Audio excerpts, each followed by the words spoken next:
नमस्कार छात्र। सत कैवल साहेब, सत कैवल विद्या मंदिर, परम गुरु पाठशाला संकुल सारसा। मैं पायल गोस्वामी इस वीडियो में आप सभी छात्रों का हार्दिक स्वागत करती हूँ। छात्र, आज हम विषय हिंदी यूनिट 4 कर्ण का जीवन दर्शन काव्य सीखेंगे। आज हम काव्य का सरलीकरण, शब्दार्थ और स्वाध्याय के प्रश्नोत्तर सीखेंगे। कर्ण का जीवन दर्शन। रामधारी सिंह दिनकर जिनके कवि हैं, उनका जन्म ईस्वीसन 1908 में और निधन 1974 में हुआ था। हिंदी के सुप्रसिद्ध कवि रामधारी सिंह, जिनका उपनाम है दिनकर, का जन्म बिहार के मुंगेर जिले के सिमरिया नामक गांव के एक किसान परिवार में हुआ था। उन्होंने प्रारंभिक शिक्षा मुंगेर तथा उच्च शिक्षा पटना में प्राप्त की। पटना विश्वविद्यालय से स्नातक की उपाधि प्राप्त करके कुछ समय तक अध्यापन कार्य किया। दिनकर जी सीतामढ़ी में सब रजिस्ट्रार और मुजफ्फरपुर कॉलेज में हिंदी विभाग के अध्यक्ष रहे। वे भागलपुर विश्वविद्यालय के उपकुलपति और भारत सरकार की हिंदी सलाहकार समिति के अध्यक्ष भी रहे थे। दिनकर जी की सबसे बड़ी विशेषता है अपने देश और युग के प्रति जागरूकता। कवि ने तत्कालीन घटनाओं, विषमताओं का खुलकर चित्रण किया है। उनकी वाणी में शक्ति है, ओज है। उनकी कविता में शोषित और पीड़ित वर्ग की व्यथा और उससे मुक्ति का संघर्ष है। उर्वशी, रश्मिरथी, रेणुका, हुंकार, रसवंती, कुरुक्षेत्र उनकी काव्य कृतियाँ हैं। उर्वशी के लिए उन्हें सन 1972 का ज्ञानपीठ पुरस्कार मिला था। संस्कृत के 4 अध्याय उनका चिंतन ग्रंथ है, जिसे साहित्य अकादमी पुरस्कार से सम्मानित किया गया। अर्धनारीश्वर, मिट्टी की ओर आदि उनकी प्रमुख गद्य रचनाएं हैं। उनका कृतित्व गुणवत्ता और परिमाण दोनों दृष्टि से विपुल है। प्रस्तुत खंड काव्यांश में रश्मिरथी महारथी कर्ण के करुण किंतु भव्य जीवन की मीमांसा करने वाला खंड काव्य है। सारे अन्यायों को सहकर कर्ण जन्मजात महानता पर पुरुषार्थजन्य महानता की विजय चाहता है। अंत में जब पांडव श्रेष्ठ के रूप में सब कुछ प्राप्त करने का प्रलोभन सामने आता है, तब भी वह अविचलित रहता है और जिसने आज तक साथ दिया उस मित्र को किसी भी मोल पर छोड़ना नहीं चाहता। कृष्ण कर्ण को पांडवों के पक्ष में ले आने के लिए उससे मिलते हैं। उस कथा प्रसंग से प्रस्तुत काव्यांश लिया गया है। यह काव्य रश्मिरथी नामक काव्य संग्रह में से लिया गया है। काव्य। वैभव विलास की चाह नहीं, अपनी कोई परवाह नहीं, बस यही चाहता हूँ केवल दान की देव सरिता निर्मल। करतल से जरती रहे सदा, निर्धन को भरती रहे सदा।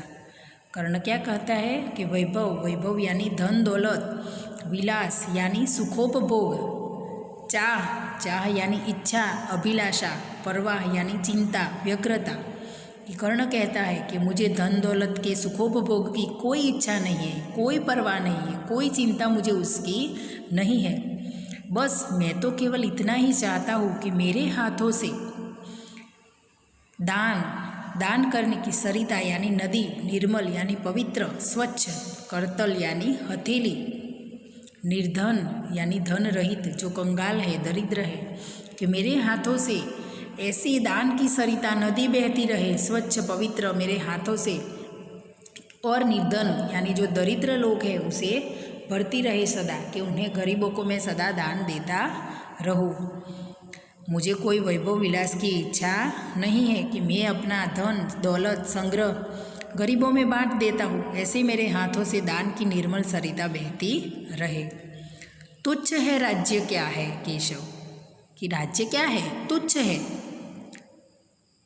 तुच्छ यानी जिसका कोई मूल्य नहीं है, निकृष्ट है, क्षुद्र है। राज्य क्या है केशव यानी कृष्ण। पाता क्या नर कर प्राप्त विभव, के नर यानी मनुष्य, विभव यानी वैभव, वैभव प्राप्त करके मनुष्य क्या प्राप्त करता है। चिंता प्रभुत, प्रभुत એટલે अधिक मात्रा में चिंता प्राप्त करता है। अत्यल्प हास, अत्यल्प यानी अति अल्प, अति वत्ता अल्प, यह संधि है कि अत्यल्प के अति अल्प बहुत थोड़ा हास्य प्राप्त करता है। कुछ चाकचिक्य, चाकचिक्य એટલે चमक चकाचौंध, कुछ समय के लिए चमक प्राप्त करता है। कुछ क्षण विलास, कि थोड़ी ही क्षण सुखोपभोग प्राप्त करता है राज्य प्राप्त करके, पर वह भी यही गंवाना है, कि पर वो सब भी यही गंवा कर जाना है, कुछ साथ नहीं ले जाना है, साथ में तो कुछ नहीं ले जाना। मुझसे मनुष्य जो होते हैं कंचन का भार न ढोते हैं, पाते हैं धन बिखराने को, लाते हैं रतन लुटाने को, जग से न कभी कुछ लेते हैं, दान ही हृदय का देते हैं। कि कर्ण कहता है कि मुझ जैसे मनुष्य जो होते हैं वह कंचन का भार नहीं उठाते। कंचन यानी सोना, कि सोने का सुवर्ण का कभी भार नहीं उठाते। पाते हैं धन बिखराने को, कि धन किस लिए प्राप्त करते हैं, तो सबको देने के लिए, अपने लिए नहीं। लाते हैं रतन लुटाने को, कि जब रतन हीरे मोती धन दौलत जो प्राप्त करते हैं वो भी दान देने के लिए, लुटाने के लिए, यानी सबको बांटने के लिए। जग से न कभी कुछ लेते हैं, कि दुनिया से संसार से कुछ नहीं लेते अपने लिए, सिर्फ अपने हृदय का दान दुखियों पर दया करके करते हैं। प्रसादों के कनकाभ शिखर होते कबूतरों के ही घर, महलों में गरुड़ न होता है, कंचन पर कभी न सोता है। प्रसाद, प्रसाद यानी देवताओं या राजाओं के महलों को प्रसाद कहते हैं, प्रासाद। तो कनकाभ यानी सोने से बने, स्वर्णिम आभा वाले, सोने की चमक वाले, कि जो ये प्रासाद होते हैं देवों के घर, राजाओं के घर, जो स्वर्ण मंडित होते हैं, वो स्वर्णिम शिखर कबूतरों के ही घर होते हैं, कि उसमें तो कबूतर निवास करते हैं। महलों में गरुड़ न होता है, कि ऐसे बड़े बड़े महलों में गरुड़ नहीं रहता। वो अपनी तुलना गरुड़ पक्षी के साथ करता है, कि गरुड़ बसता है पहाड़ों में, कंचन पर कभी न सोता है। कंचन यानी सोना, ये सोने वाले बिस्तरों पर ये गरुड़ नहीं सोता है, बसता वह कहीं पहाड़ों में, कि वह तो पहाड़ों पर, चट्टानों पर, पर्वतों पर रहता है, मुसीबतों का सामना करता है। शैलों की फटी दरारों में, शैल यानी पत्थर, कि शैलों की दरार यानी एक अवकाश जिसमें से आर पार देखा जा सके, ऐसी रेखा। तो पर्वत चट्टानों पर वह रहता है, पहाड़ों पर बसता है, वह मुसीबतों को सहन करता है गरुड़। तो कर्ण अपनी तुलना ऐसे गरुड़ के साथ करता है, कि मैं कबूतर नहीं हूँ कि महलों में निवास करूँ। होकर समृद्धि सुख के अधीन, मानव होता नित तपक्षीण, सत्ता किरीट मणिमय आसन, करते मनुष्य का तेज हरण। नर विभव हेतु ललचाता है, पर वही मनुज को खाता है। कि कर्ण कहता है कि धन दौलत के सुख का गुलाम बनकर मनुष्य अपना तप तेज खो देता है। तपक्षीण, तपक्षीण એટલે प्रभावहीन हो जाता है, ये समृद्धि सुख का अधीन होकर, उसमें फंसकर। सत्ता यानी राजपद, मुकुट यानी अपना मस्तक पर धारण करने वाला मुकुट, मणिमय आसन, यह सब मनुष्य के यानी सिंहासन, यह सब मनुष्य के तेज को हर लेते हैं, उसे प्रभावहीन बना देते हैं। और नर विभव हेतु ललचाता है, विभव यानी वैभव, धन, कि जो मनुष्य धन संपत्ति पाने के लिए ललचाता है पर वही मनुज को खाता है, पर यही धन संपत्ति उसे नष्ट कर देती है।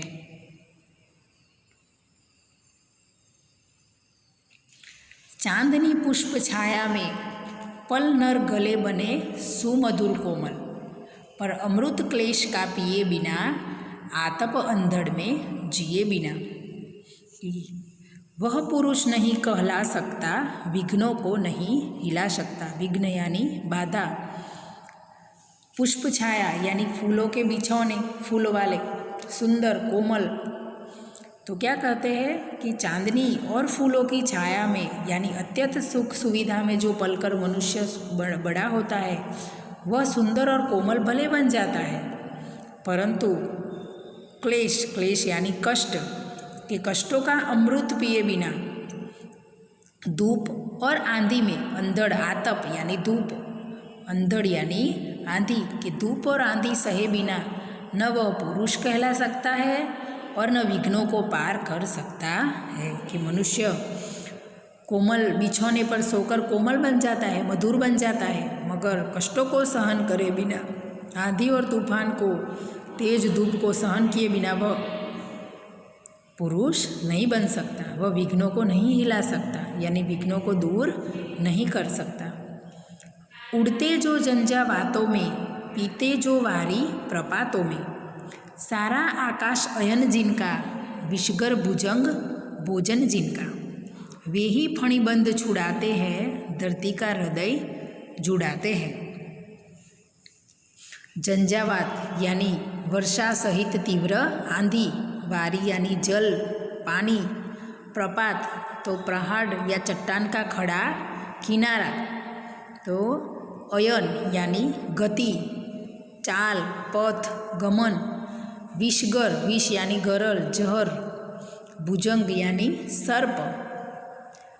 तो इसमें कर्ण कहते हैं कि जो आंधी तूफानों में उड़ते हैं, प्रपातों यानी झरनों का पानी पीते हैं, सारा आकाश अयन जिनका यानी सारा आकाश वो घूमते हैं, और विषैले सांप ही जिनका भोजन है, ऐसे गरुड़ ही सांप के बंधन को, कि फणिबंध, फणिबंध यानी सांप का बंधन, ये सांप के बंधन से छुटकारा दिलाते हैं और धरती के हृदय को शीतलता देते हैं, धरती का हृदय जुड़ाते हैं, यानी धरती को शीतलता देते हैं। मैं गरुड़ कृष्ण, कर्ण क्या कहते हैं कि मैं गरुड़ हूँ, मैं पक्षीराज, सिर पर न चाहिए मुझे ताज, कि मुझे मुकुट की कोई आशा नहीं है, मैं तो पक्षीराज गरुड़ हूँ। दुर्योधन पर है विपद घोर, कि दुर्योधन पर आपत्ति, विपत्ति, घोर विपत्ति, भयानक विपत्ति आ पहुँची है। सकता न किसी विष उसे छोड़, कि कोई विष, कोई जहर उसे छोड़ नहीं सकेगा। रणखेत पाटना है मुझको, रणखेत यानी युद्ध क्षेत्र, कि रण युद्ध क्षेत्र में उतरना है मुझको। अहिपाश काटना है मुझको, अहिपाश, अहिपाश यानी सांप का बंधन, फणिबंध, जो दुर्योधन पर विपत्ति आ पहुँची है उसके रूप में कहते हैं कि हे कृष्ण, मैं ऐसा ही गरुड़ पक्षी हूँ, मुझे अपने सिर पर मुकुट नहीं चाहिए। इस समय दुर्योधन भयंकर विपत्ति में फंसा हुआ है, मैं किसी भी तरह उसे छोड़ नहीं सकता, मुझे तो युद्ध क्षेत्र में उतरना है और दुर्योधन के नागपाश को काट देना है। यहाँ पर हमारे काव्य का सरलीकरण पूरा होता है। शब्दार्थ: वैभव यानी धन दौलत, विलास सुखोपभोग, चाह इच्छा अभिलाषा, परवाह चिंता व्यग्रता, निर्मल यानी पवित्र शुद्ध, करतल हथेली, निर्धन धन रहित, कंगाल दरिद्र गरीब, विभव यानी धन संपत्ति ऐश्वर्य, प्रभुत अधिक प्रचुर, अत्यल्प बहुत थोड़ा, हास तो निंदा उपहास, चाकचिक्य यानी चमक चकाचौंध, कंचन तो सुवर्ण सोना, प्रासाद देवताओं या राजाओं का घर, कनकाभ स्वर्णिम आभा वाले, शैल तो पर्वत पहाड़ चट्टान, दरार तो दरज चीर फूट, तपः क्षीण तो निर्बल, किरीट मुकुट, तेज तो प्रभाव कांति, चैतन्यात्मक ज्योति चमक, कोमल तो मृदुल सुकुमार, क्लेश दुख कष्ट वेदना, अमृत मुक्ति, आतप धूप उष्णता गर्मी, अंधड़ तो आंधी, झंझावात तो वर्षा सहित तीव्र आंधी, वारी तो जल पानी, प्रपात पहाड़ या चट्टान का खड़ा किनारा, अयन तो गति चाल पथ गमन, विष तो गरल जहर, भुजंग सर्प, विपद आपत्ति संकट, घोर भयंकर विकराल, पाटना यानी ढेर लगा देना है, अहिपास सांप का बंधन, फणी बंध। स्वाध्याय ऊंचे स्वर में पढ़िए और वाक्य में प्रयोग कीजिए। वाक्य प्रयोग आप कर देना। अत्यल्प, अत्यल्प यानी बहुत थोड़ा, चाकचिक्य तो चमक चकाचौंध, कनकाभ तो सुनहले, तपक्षीण प्रभावहीन, क्लेश कष्ट वेदना, झंझावात यानी तूफान, फणिबंध तो नाग पास। अब प्रश्न 2 संक्षेप में उत्तर दीजिए। विभव से क्या प्राप्त होता है? विभव यानी वैभव, वैभव से क्या प्राप्त होता है? उत्तर वैभव से मनुष्य को ढेर सारी चिंताएं और थोड़ी सी हंसी खुशी प्राप्त होती है। इसके अतिरिक्त उसे चमक दमक दिखाने का अवसर और क्षणिक भोग विलास प्राप्त होता है। धन संपत्ति किस लिए है? उत्तर धन संपत्ति परोपकार के लिए है। तीसरा प्रश्न सुख समृद्धि के अधीन मानव का क्या होता है? उत्तर सुख समृद्धि के अधीन मानव का तेज प्रभाव दिन प्रतिदिन क्षीण होता जाता है और उसकी दुर्दशा होती है। चौथा प्रश्न फणिबंध कौन छुड़ाते हैं? तो फणिबंध से गरुड़ जैसे साहसी और वीर पुरुष ही छुड़ाते हैं। निम्नलिखित पंक्तियों का भावार्थ लिखिए। वैभव विलास की चाह नहीं, अपनी कोई परवाह नहीं, बस यही चाहता हो केवल दान की देव सरिता निर्मल, करतल से जरती रहे सदा, निर्धन को भरती रहे सदा। कि कर्ण श्री कृष्ण से कहता है कि हे केशव, आप मुझे राज्य देने का प्रलोभन देते रहे हैं, परंतु मैं वैभव विलास का जीवन पसंद नहीं करता। मुझे अपनी कोई चिंता नहीं है, मुझे दान देने में ही रुचि है, इसलिए मैं केवल यही चाहता हूँ कि मैं गरीबों को हमेशा दान देता रहूँ और उनके दुख दूर करता रहूँ। दूसरा, मैं गरुड़ कृष्ण, मैं पक्षीराज, सिर पर न चाहिए मुझे ताज, दुर्योधन पर है विपद घोर, सकता न किसी विष उसे छोड़, रणखेत पाटना है मुझको, अही पास काटना है मुझको। यहाँ पर विध लिखा है, प्रिंट मिस्टेक है, विष आएगा। कि उत्तर हे कर्ण श्री कृष्ण से कहता है, कर्ण श्री कृष्ण से कहता है कि इस समय मेरी स्थिति गरुड़ पक्षी के समान है, मुझे राजमुकुट नहीं पहनना है। इस समय दुर्योधन पर भारी संकट आ पड़ा है और उसके ऊपर युद्ध रूपी नागपाश है, वह मुझे काट देना है। मुझे दुर्योधन के नागपाश को काटना है, दुर्योधन को युद्ध में विजय दिलाना है। मुझे गरुड़ की तरह अपना दायित्व निभाना है। प्रश्न 4, कर्ण की अभिलाषा। कर्ण क्या चाहता है? तो कर्ण दानी पुरुष है, वह प्रतिदिन जरूरतमंद लोगों को दान देता है। उसे राज्य पाने की कोई इच्छा नहीं है, वैभव पाकर भोग विलास में जीना उसे स्वभाव के विरुद्ध है। वह दयालु और उदार वृत्ति का है, गरीबों के प्रति उसके मन में करुणा है। उसकी यही अभिलाषा है कि वह अपनी दान वृत्ति से निर्धनों का दुख दूर करता रहे। दूसरा, कर्ण का मित्र धर्म। कर्ण ने मित्र धर्म कैसे निभाया? तो कर्ण का जीवन अन्याय और अपमान से भरा हुआ था। एक दुर्योधन ने ही उसे सम्मान दिया और उसे अपना मित्र बनाया। कर्ण दुर्योधन के इस उपकार को कभी नहीं भूल पाया। महाभारत का युद्ध शुरू होने से पहले श्री कृष्ण उसे पांडव पक्ष में लेने गए उन्होंने उसे राज्य देने का प्रलोभन भी दिया, परंतु कर्ण ने उनका प्रस्ताव अस्वीकार कर दिया। उसने दुर्योधन का साथ छोड़ने से स्पष्ट इनकार कर दिया। इस प्रकार कर्ण ने दुर्योधन के प्रति अपने मित्र धर्म का पालन किया। आपने यह काव्य आप सीखे, अभी लॉकडाउन में आपने पूरी महाभारत देखी होगी, तो ये पूरी स्टोरी आपको याद ही होगी। अब विरोधी शब्द,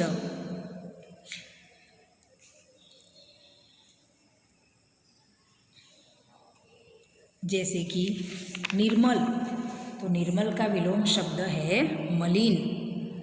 निर्धन यानी धनवान।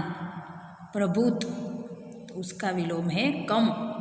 कोमल यानी कठोर। और अमृत तो विष।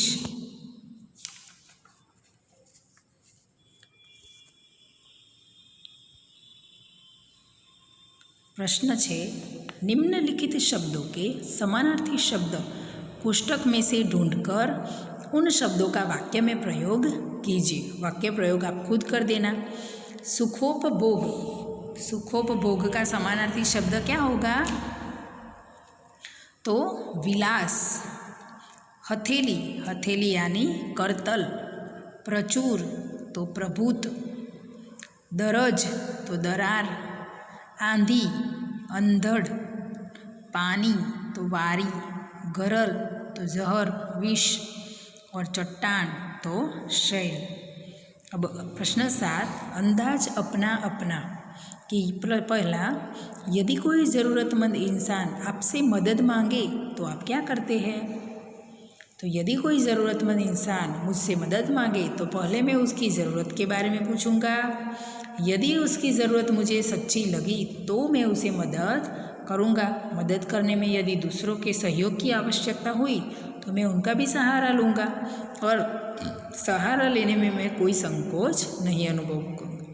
दूसरा प्रश्न, आपको पता चले कि आपका दोस्त संकट में फंसा हुआ है तो आप क्या करेंगे?